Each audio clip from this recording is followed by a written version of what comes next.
रोजगार की तरकीब रुशनास कराई। कौन जीता है तेरी जुल्फ के सर होने तक। अजीम शायर मिर्जा गालिब को उनके यौम पैदाइश के मौके पर ईटीवी उर्दू का खिराज अकीदत। देखिए खास प्रोग्राम तेरा बयान गालिब 27 दिसंबर बरोज जुमा रात 10:30 बजे सिर्फ ईटीवी उर्दू पर।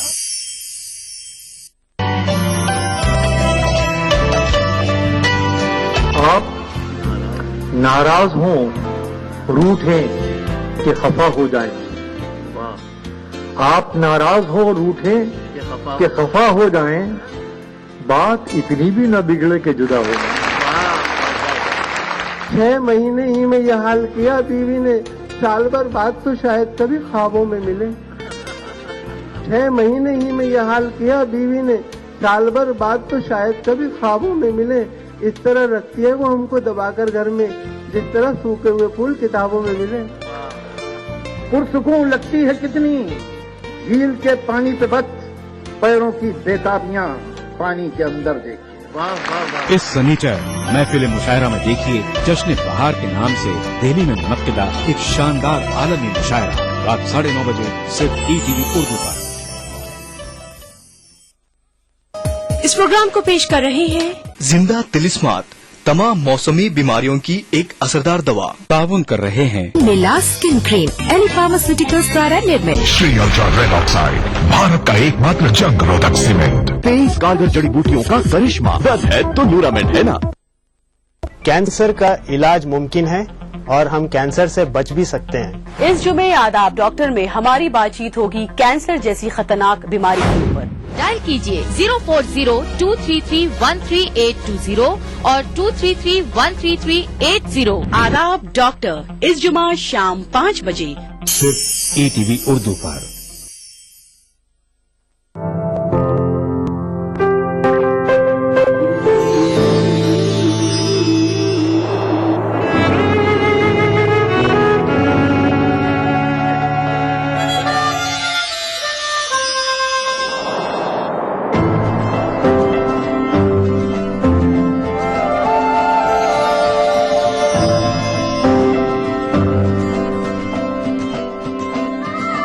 नए एहसासों से जुड़े नए रिश्ते बिखेरेंगे रंग।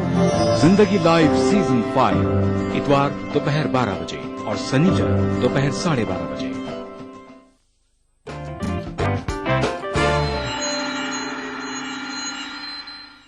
ब्रेक के बाद एक बार फिर इस्तकबाल है आप सभी का प्रोग्राम अक्से रसोई में।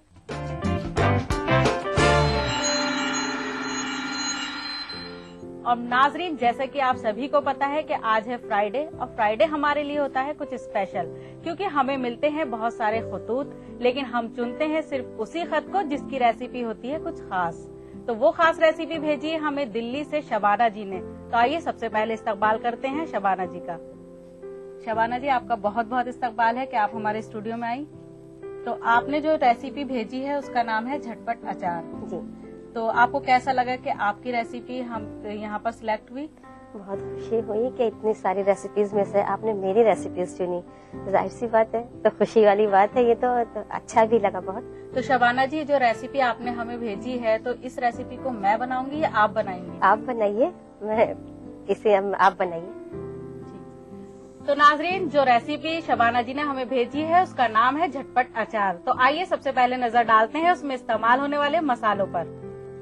हमें चाहिए कटी हुई मूली, नमक, पिसी हुई राई, कटी हुई गाजर, पिसी लाल मिर्च और हल्दी। तो आइए शुरू करते हैं इसको बनाना। सबसे पहले हम एक कढ़ाई लेंगे।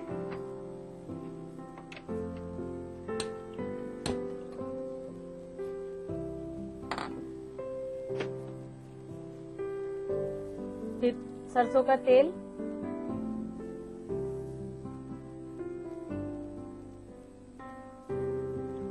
ये सरसों का तेल अचार में जो है हम सरसों का तेल ही डालते हैं। तो ये वैसे रेसिपी आपको मतलब कैसे आपने सोचा कि मैं ये रेसिपी बनाऊं? क्योंकि आज तक जो अचार होते हैं वो तो रखने के बाद उसको धूप में भी रखा जाता है या फिर हम थोड़े दिन उसको गलाने के लिए भी रख देते हैं, लेकिन ये आप बता रही हैं कि इसको बनाते ही यूज कर कर सकते जी, हैं। ये रेडी टू ईट है। जी। असल में ना आज की भागदौड़ के लाइफ में टाइम बहुत कम है जी। हम लोगों के पास, ख्वातीन के पास। जी। तो हम ये चाहते हैं कुछ ऐसा करें तो जल्दी जल्दी हमारा बन जाए और जायका भी हमारा खराब ना हो। तो इसीलिए हम इसे फ्राई करते हैं पहले। हम इसे धूप में सुखाएंगे भी नहीं और न ही हम इसको धूप में रखेंगे, बस सीधे डायरेक्ट हम इसे फ्राई करेंगे, यूज समान मेथड डालेंगे और इस्तेमाल करेंगे और वही जायका होगा इसका। तो ये तो बहुत अच्छी रेसिपी है कि अगर आपके पास टाइम नहीं है या आपको जल्दी है और आपको अचार खाना है तो आप फटाफट इसको बनाइए और इस्तेमाल करिए। इसके लिए हम एक जाली वाला चमचा लेंगे। जब ऑयल हमारा गर्म हो जाएगा तो हमें मूली को फ्राई करना है। वैसे शबाना जी, आपके शौक क्या क्या हैं इसके अलावा? मैं विमेन एम्पावरमेंट का काम करती हूँ, हाउस उसमें बच्चों पे भी वो करती हूँ, वर्क करती हूँ। जो पुअर एंड रिच बच्चे हैं उनको स्टडी लेवल उनका देखना, अपने घर में भी ये सब करना, बाहर भी। तो कुकिंग का आपको टाइम मिल जाता है? हाँ बिल्कुल, क्योंकि ये मेरा शौक है, एक्स्ट्रा शौक है ये। ये एक्स्ट्रा शौक और ये है। जरूरी भी है हम लोगों के लिए। जी।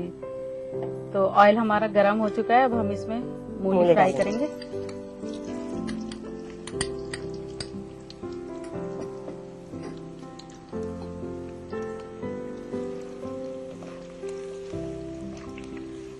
अचार के लिए हमेशा सरसों का तेल ही यूज होता है। जी। तो ऐसा क्यों होता है कि इसका टेस्ट थोड़ा अलग होता है? हाँ, इसका टेस्ट अलग होता है। जो आजकल के तेल हम वो करते हैं, जैसे उसमें वो बात नहीं आएगी। फैट फ्री होते हैं। जी।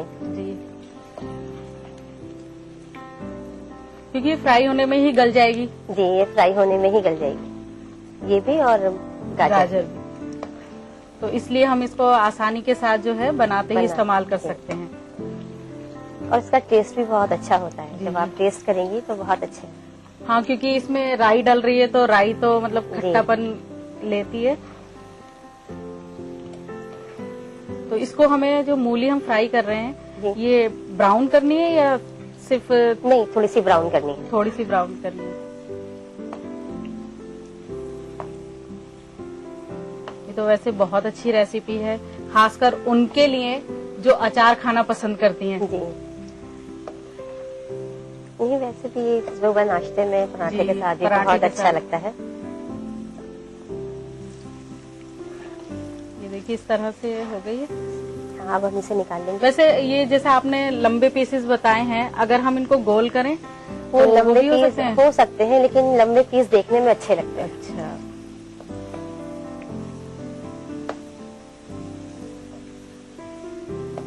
ये तो वैसे बहुत जल्दी बनने वाला अचार है। जी। इसीलिए आपने इसका नाम झटपट अचार रखा है। जी।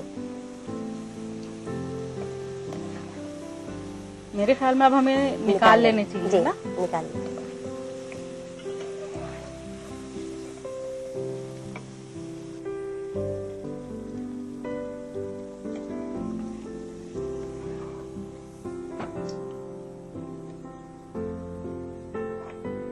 फिर इसके बाद हम गाजर डालेंगे।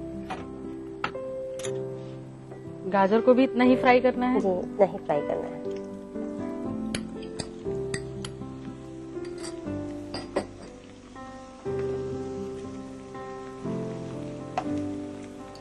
अब आज घर जाकर मैं भी इसी तरह से ये 2 चीजों का अचार बनाऊंगी ताकि कल से ही फिर खाना शुरू कर दें। सबको पसंद ही आएगा। जी। क्योंकि इसमें मैं देख रही हूँ इंग्रेडिएंट्स भी बहुत कम है। जी। ज्यादा नहीं है तो फटाफट बनने वाला अचार है ये। तो मेरे ख्याल में राई जो है वो जितना टाइम बढ़ता है तो वो उतना ही खट्टापन देती है। जी हाँ। तो ये तो खट्टा भी काफी होगा? नहीं, इतने ज्यादा खट्टा नहीं हो पाएगा क्योंकि ये झटपट है, तो झटपट ही खत्म भी हो जाता है। अच्छा, झटपट खत्म भी हो जाता है। जी। गाजर क्योंकि फ्राई हो चुकी हैं।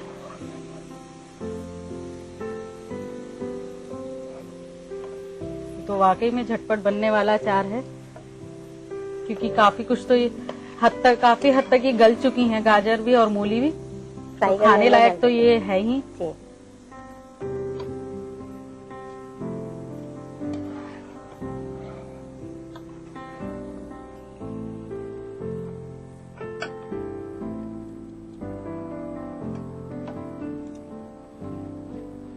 फिर हम एक बाउल लेंगे जी।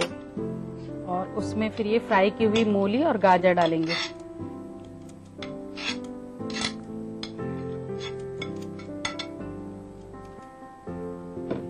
अब इसमें डालेंगे जी, अब इसमें हम टेस्ट के हिसाब से नमक डालेंगे।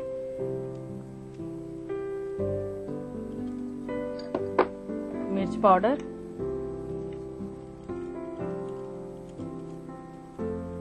फिर हम इसमें थोड़ी हल्दी डालेंगे। शबाना जी, इसमें कलौंजी डाल सकते हैं? नहीं, अगर हम कलौंजी डालेंगे तो वो हमारे मुंह में आएगी। अच्छा। ये जो है रेडी टू ईट वाला है, वो कलौंजी का इस्तेमाल हम रखने वाले अचार में। अच्छा, वो रखने वाले अचार में, क्योंकि मैंने देखा है अचार में कलौंजी जरूर होती है। फिर इसके बाद हम राई डालेंगे, आधा चम्मच राई डालेंगे। ये हमारा अचार तैयार हो गया। अब इसमें हम थोड़ा सा ऑयल डालेंगे जी, क्योंकि अचार में ऑयल तो जरूरी होता है। तो यही वाला ऑयल हमें डालना है, वो पका हुआ है जी।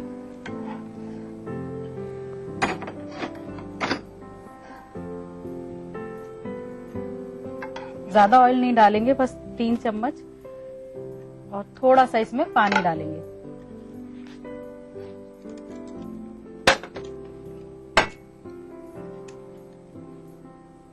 बहुत थोड़ा सा डालेंगे इसमें पानी। फिर इसको हम मिक्स करेंगे अच्छी तरह से।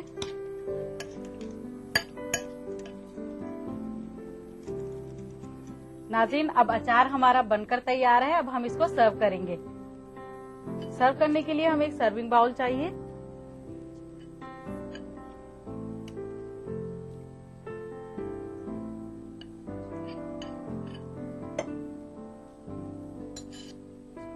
नाज़रीन, बनकर तैयार है झटपट अचार, और मुझे उम्मीद है आपको जरूर पसंद आया होगा। आप इसको ट्राई भी करेंगी, तो आज ही बनाने के लिए नोट कीजिए इसकी रेसिपी।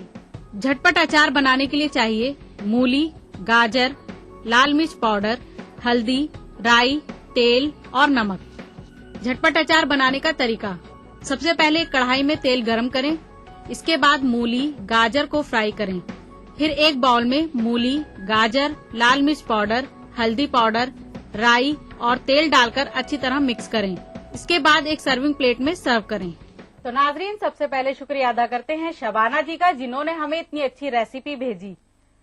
शबाना जी, आपका बहुत बहुत शुक्रिया कि आप यहाँ आई और आकर हमें इतनी अच्छी रेसिपी बताई। मुझे भी बहुत अच्छा लगा यहाँ आकर के और अपनी रेसिपी को यहाँ दिखा करके। तो नाजरीन, ये थी शबाना जी, जिन्होंने हमें इतनी अच्छी रेसिपी भेजी। अगर आप भी बनना चाहती हैं हमारे शो का हिस्सा, तो आप भी भेजिए एक अच्छी सी रेसिपी। अगर वो रेसिपी होती है सिलेक्ट, तो आपको मौका मिलेगा मेरे साथ मेरे किचन में अपनी रेसिपी बनाने का। तो जल्दी कीजिए नोट हमारा पता। हमारा पता है अक्से रसोई, 2E/12, 3rd floor, Jhandewalan extension, new Delhi 110055। हमारा ईमेल आईडी है responseurdu@etv.co.in। नाज़रीन, अब वक्त हो चला है आपसे इजाजत लेने का, इस वादे के साथ कि फिर मिलेंगे कुछ नई रेसिपीज के साथ। तब तक के लिए खुदा हाफिज।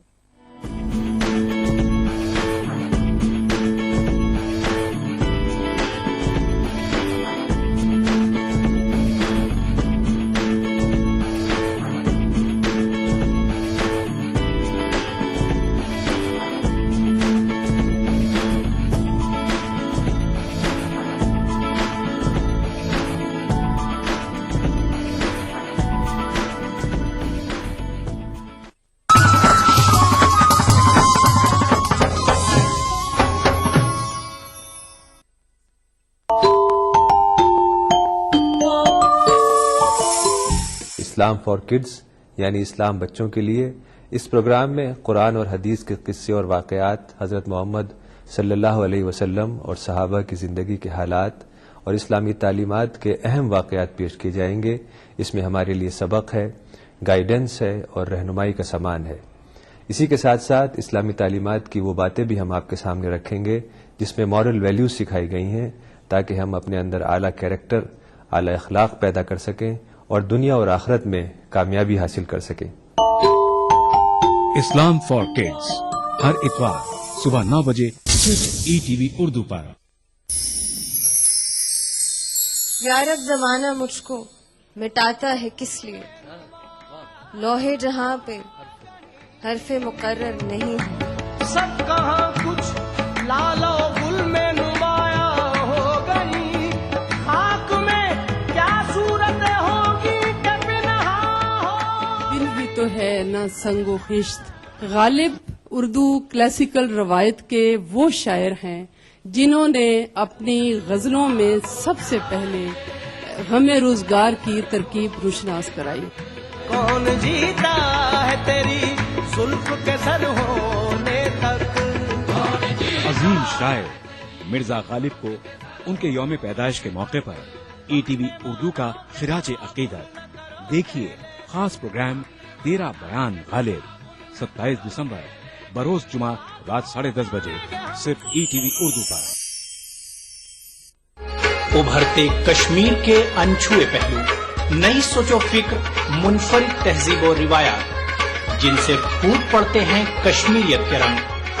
देखिए कश्मीर एक्सप्रेस पीर की रात 8 बजे और मंगल की शाम 6 बजे सिर्फ ईटीवी उर्दू पर। ईटीवी उर्दू पर अगला प्रोग्राम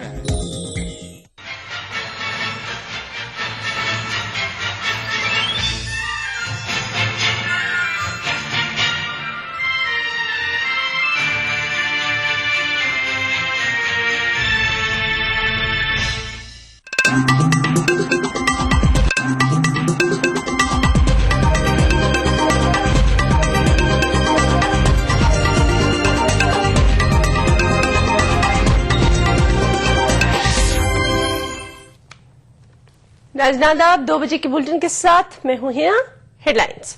दिल्ली में एम फाइलें तलब किए जाने का मामला, केजरीवाल ने कहा चीफ सेक्रेटरी होंगे जवाबदेह। मुजफ्फरनगर फसाद मुतासिरीन के कैंपों में सर्दी से नहीं हुई बच्चों की अमवात, जांच रिपोर्ट की बुनियाद पर यूपी हुकूमत का दावा।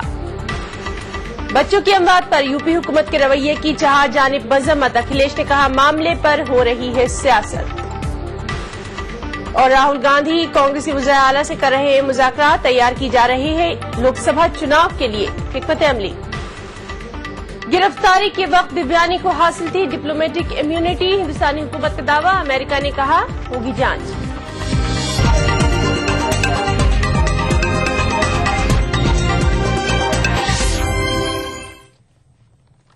दिल्ली में कल नई हुकूमत बनने जा रही है।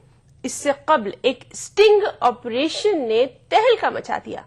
इस ऑपरेशन में दिखाया गया है कि सरकारी दफ्तर में कुछ फाइलों को तलब किया जा रहा है। केजरीवाल से जब इस सिलसिले में पूछा गया तो उन्होंने कहा कि फाइलों की हिफाजत की जिम्मेदारी चीफ सेक्रेटरी की होती है और इसके लिए वो आवाम को जवाबदेह हैं।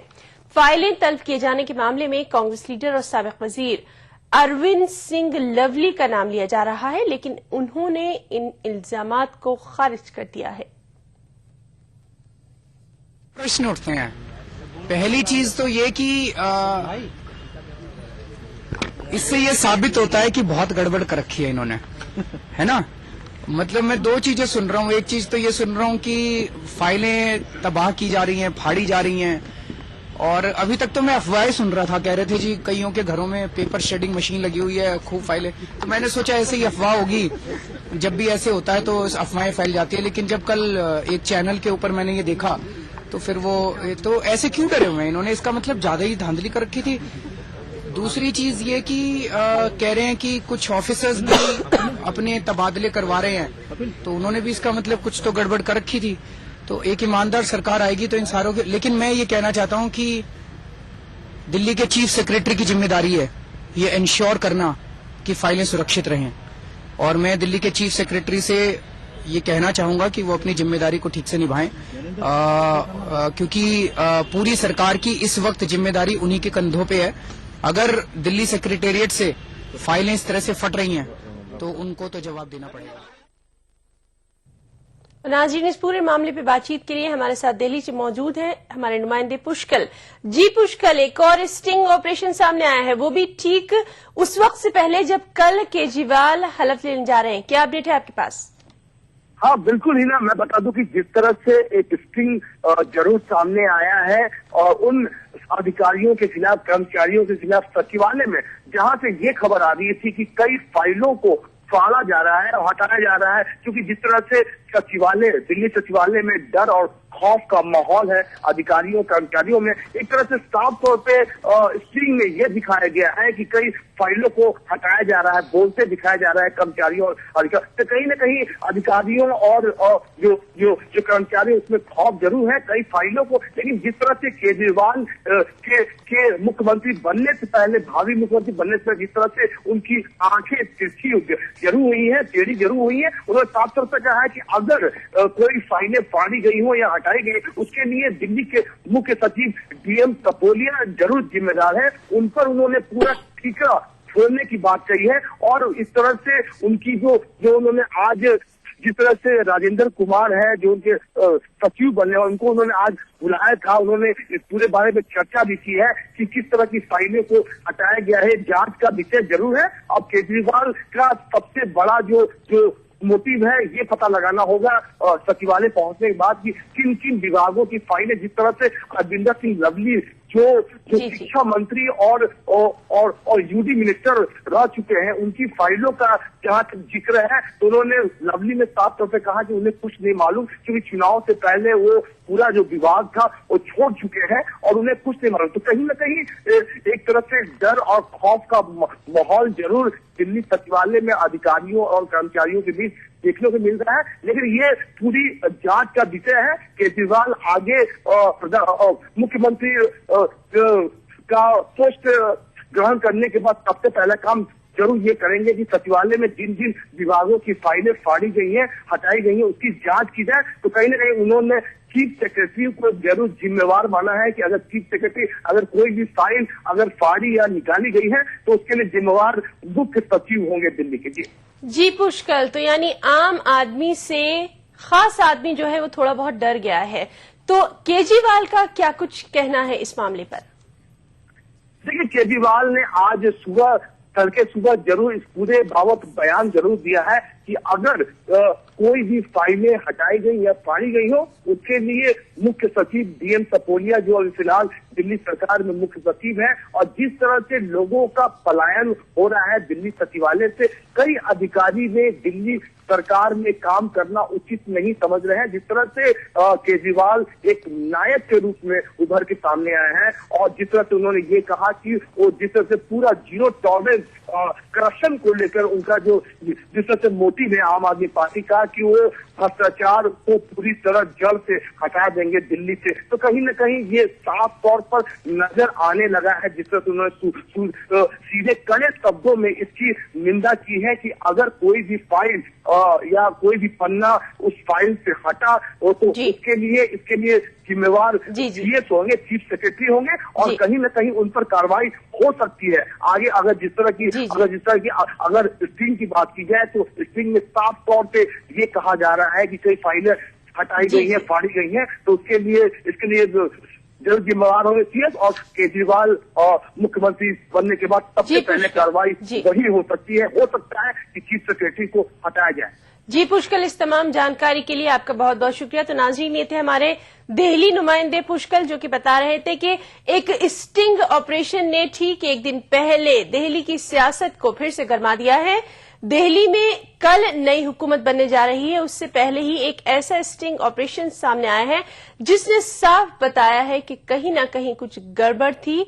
और अब देखना यह होगा कि केजरीवाल नया ओहदा संभालने के बाद क्या करते हैं। उधर दिल्ली में सीएनजी की कीमतों में इजाफे से मुतालिक अरविंद केजरीवाल हल्लाबरदारी तकरीब के 2 दिन बाद ऑटो रिक्शा ड्राइवर्स के साथ एक मीटिंग करेंगे। केजरीवाल ने वाजे किया कि वो कल सीएम दफ्तर जाएंगे और फाइलों को देखकर ही आगे की कार्रवाई करेंगे। उनसे ये कहना चाहता हूं, मैंने आज अखबार में पढ़ा कि वो काफी डिस्टर्ब्ड हैं और वो स्ट्राइक पे जाने की सोच रहे हैं। मैं उनसे कहना चाहता हूं कि स्ट्राइक पे ना जाएं, अपील करूंगा, मुझे 2 दिन का समय दें। अगर तो ये सीएनजी की हम कोशिश करेंगे बात करके कि सीएनजी का प्राइस हाइक क्यों हुआ, क्या उसको रोल बैक किया जा सकता है, और अगर जरूरत है तो ऑटो वालों के साथ, फिर सारे ऑटो वालों के साथ बैठेंगे और उनके जो भी इंटरेस्ट्स हैं, और केवल यही नहीं, उनकी और भी कई सारी समस्याएं थी, उनका भी समाधान किया जाएगा। अरविंद केजरीवाल कल दिल्ली के वज़ीर आला के ओहदे का हलफ लेंगे। लेकिन आम आदमी पार्टी लीडर होने की तरह वो एक आम आदमी की तरह हलफ लेने रामलीला मैदान पहुंचेंगे।